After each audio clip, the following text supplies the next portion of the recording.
analyze the earth, which unites form and spirit.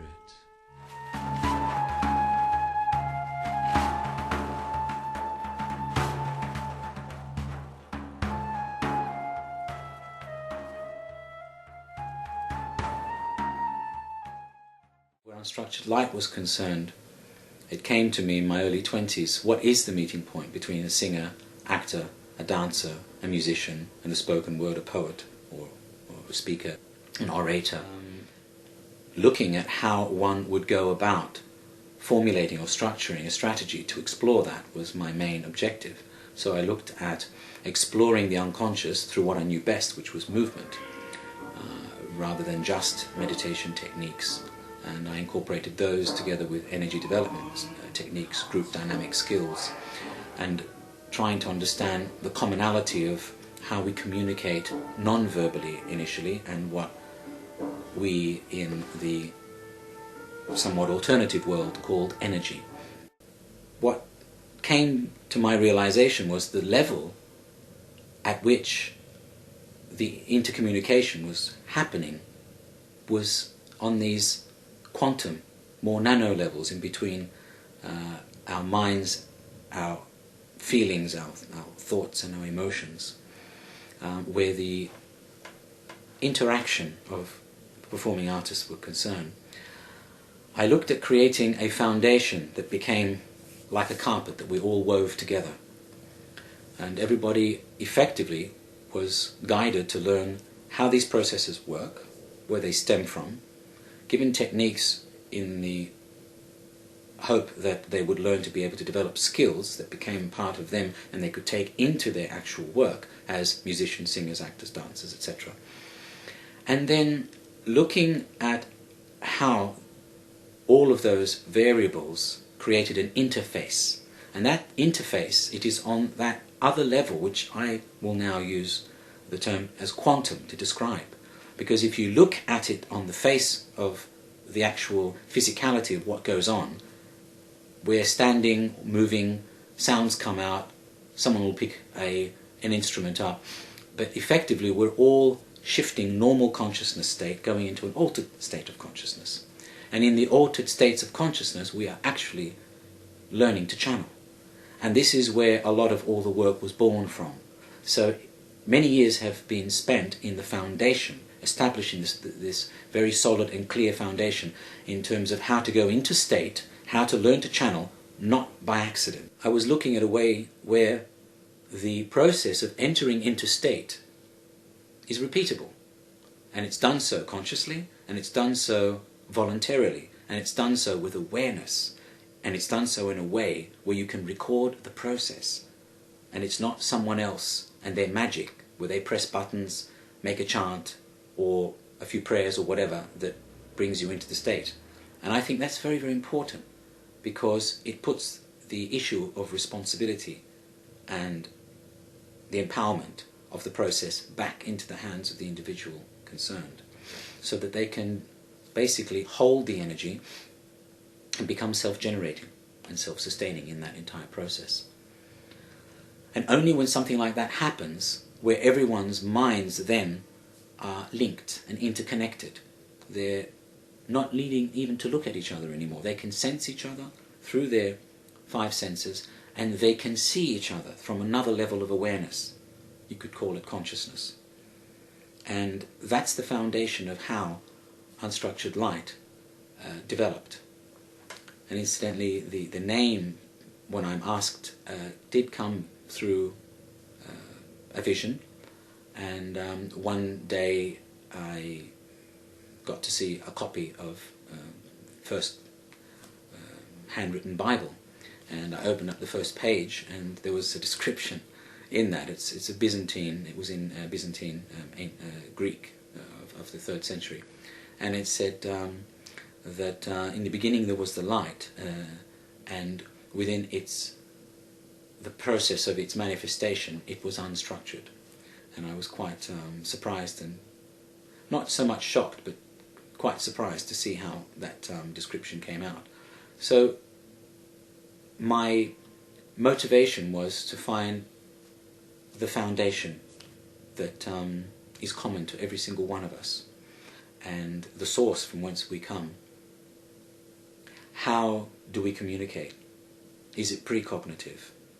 What motivates us to feel first and foremost the necessity to follow that particular path and find a way to try to take the communication to other realms?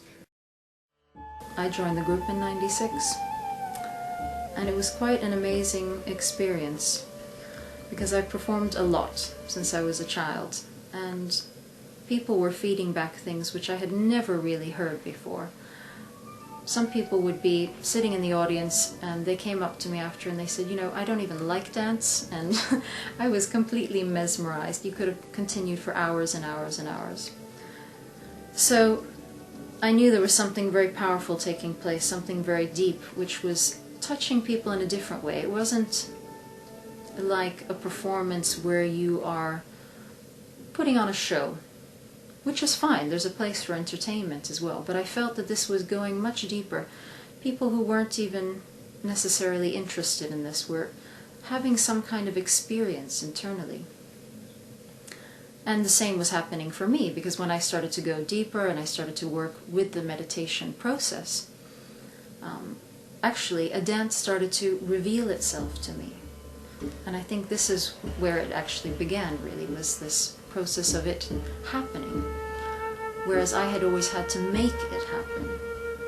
So this process that takes place is quite different from how I had trained as a dancer, because my training was all about making something happen, and this was more about letting go and emptying my space. So there was foundation work to this, but it's all about emptying out, so that you are engaging in a process of being with what is coming through, and being with people, being with the energy that they bring into a space. So although we might rehearse something several times, each time we come to that space where we're engaging with whatever space we're in, or the people that are there, something new evolves, something new emerges from this.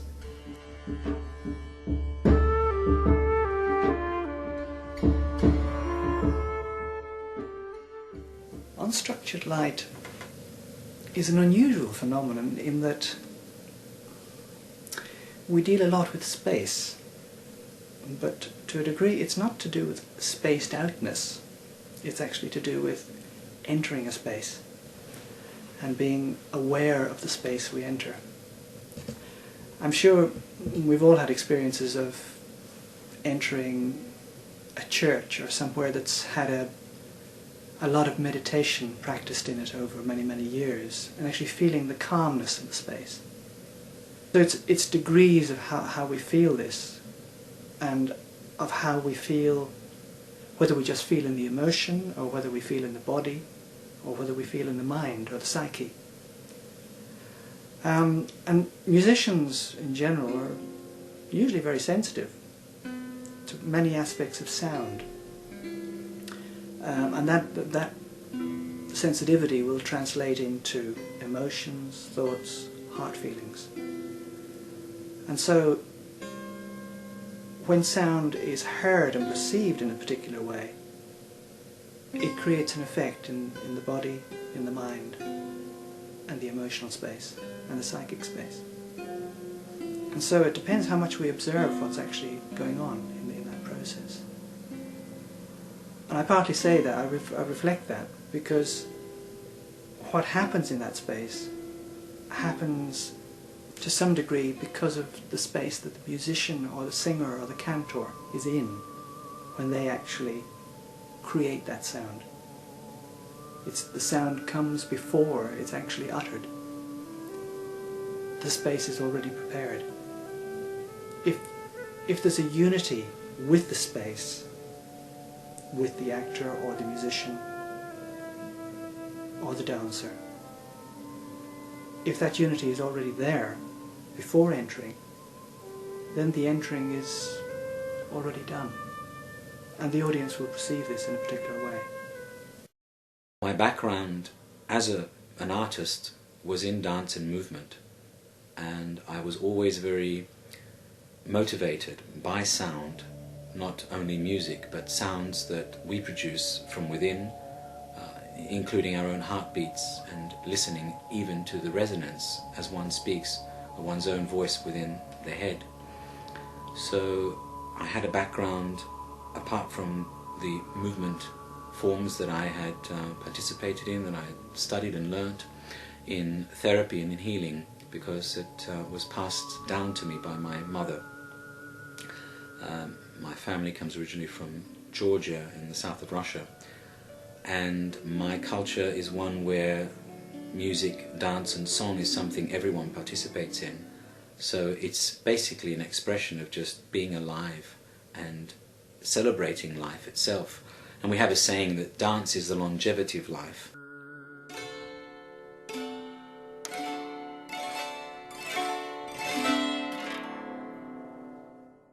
I come from a dance background, on both sides of my family actually, both my mother and my father. They were classical dancers, and my grandmothers were dancers, one of them still performing at the age of 95, so have a long way to go. I came from a more traditional background of dance. So I studied classical ballet and then went on to perform as a contemporary dancer. And I worked primarily in Germany, which is where I met Konstantin. And one of my colleagues I was teaching at the time suggested strongly that I go to this workshop which Konstantin was teaching for dance. And so I went, and it was about alignment. And I was very interested in this at the time, because this is what I was teaching as well. This is what I understood. This is what was shared with me at the time. Over the years, because Unstructured Light came to mind a long time ago, it was in 1990, as with all projects, they all go through a developmental process, and I began initially with the training, as I mentioned, and that was in Holland, in Amsterdam, and we've had many different types of performing artists pass through the group as guests or for some period of time. This confusing joy you're doing.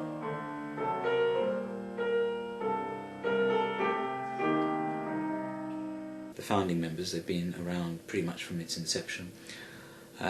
People all have something to offer, and it helps me, it stimulates me to look into a different way of communicating, interconnecting. They're different variable interfaces. So given the background of the individuals, that itself has become a motivation and a stimulation for exploring new ways and new ideas.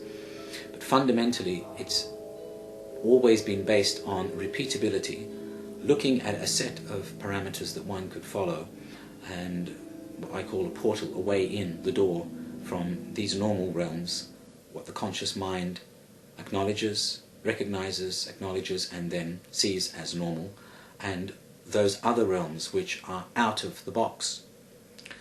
And I think that's the real issue here. Most of what happens in creativity happens outside of the box. What I find, generally, we have people who are avid thinkers, others who are avid feelers, and others who get inspired by unusual, paranormal stimulation or phenomena.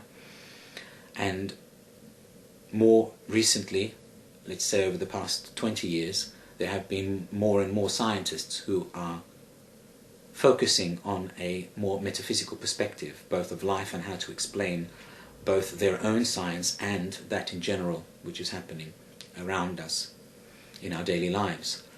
And there are also a number of artists who are attracted to the metaphysical and wanting to describe art as a more metaphysical interface in life. So Unstructured Light began to evolve for me into the direction of what is the interface between all these. And I see it as a triangle, where on the right-hand side we have our masculine, the logic and the reasoning, and that part of us that asks questions and says, how come and why and where does it come from. And on the left side we have the intuitive and the creative and the inner knowingness, and that part of us that says, I have a vision, I have a seeing, I have an understanding that I want to share and express and communicate. And then there's a part of us which, no matter whether we have any firm beliefs or religions, always looks beyond, and usually it's up into the skies and says, where do we come from? What are we here for? And I see that as the scientist, the inner artist, and the metaphysical. And it's a triangle, where these two form the foundation and the base, and both of them veer toward the apex. So to try to reach an understanding of where we've come from beyond the physical, directly from the science on its own, or from the art, is within itself incomplete. And what it's really saying to me is that every one of us has an inner artist and an inner scientist. Every one of us has an inner masculine and feminine. And until we understand the nature of each of those aspects of ourselves, and we find a balance within ourselves through our own inner process of our inner scientist and artist, the approach toward the metaphysical will always be imbalanced and incomplete. And therefore, we know this somewhere on an unconscious level. We're very aware of this. And by trying to simply bypass fusing and marrying our opposite, within the process of doing that, we are creating within itself a state of imbalance and disharmony. And the work that I have created as a foundation for self-development, self-exploration, and self-processing toward what I call a choreosynthesis, which is literally translated space integration, is to get to understand the inner self and the space within that realm, the micro, in order to communicate clearer with the outer space. And the fusion of these two becomes automatically the vehicle and the pathway toward the greater space. Unstructured Light has had, for me personally, all of those factors as the foundation, motivation, and so the rest of the techniques and the skills and the repeatability is there for people to be able to just walk in and out. It's like walking in and out of some structure which you consider to be, for yourself, sacred and perhaps even holy. And so the whole purpose of that then is, for me, the temple is the actual space, the theatre, or whatever venue we choose, and it becomes a space into which the audience are invited. We focus much more on the attractive process rather than the repulsive process, which performance in the West tends to be. People come, they look and they say, okay, I've read X amount, I've heard X amount, now let's see what you have to offer or what you can do. So on the contrary, I'd rather look at the entire process of what we offer as one where one enters a space and is drawn into the reality, and that reality assists us to experience perhaps another parallel reality within ourselves. And so we draw off the audience, we then share by reflecting back, because the piece may have been already worked, it's being rehearsed, it has a structure, it has a function, but all of that is only there for the final process of what will actually take place when there is an audience, and the interaction between the audience and the players actually takes place. And so that's what I call a transformational process, and it came to me the quintessential theatre, the space, the teatro, through which the vision of a higher level of existence can be shared and this interaction can take place.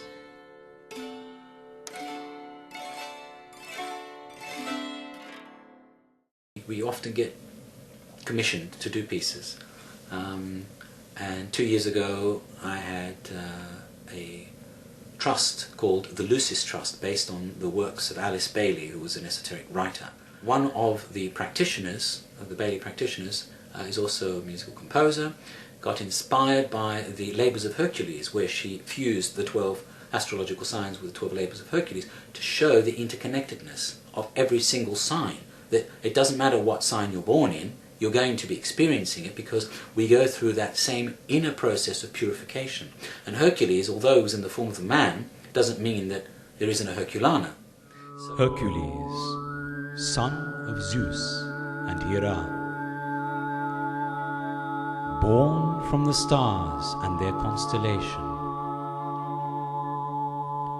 descended to earth to evolve through struggle and hardship toward perfection. The Christ consciousness for the benefit of humanity. I had Aniko play the role of the constellation energy, descending from the heavens into the physical. So we began with the qualities of the constellation, and it gave birth to the labour that was linked to Aries, which is the taming of the mares, the wild horses, taming of the wild thoughts of the mind, is what that referred to. It's all symbolic language, of course. And so that was one of our most integrated of performances, because we had also sculpture, painting, laser lights, dance, music. In terms of performance, of course, it's often about how people enter the space and how they understand what's offered, so to speak. And quite often it can be a very deep offering, and people will go away without having the words to describe. We often work in free-form sound and movement, but it's not the same as improvisation. There's a very big difference. It's simply that we respect the shared space, and in doing that, by the connection of minds, this creates a space which the audience also share. And we do not, I try, at least in my conscious mind, to not make it an educative process, nor one where a specific message is consciously intended to be imparted. Rather, it's more like a space that you'd go into where a mystical experience takes place. And that's what Unstructured Light is meant to be. Cancer, I feel the water which uses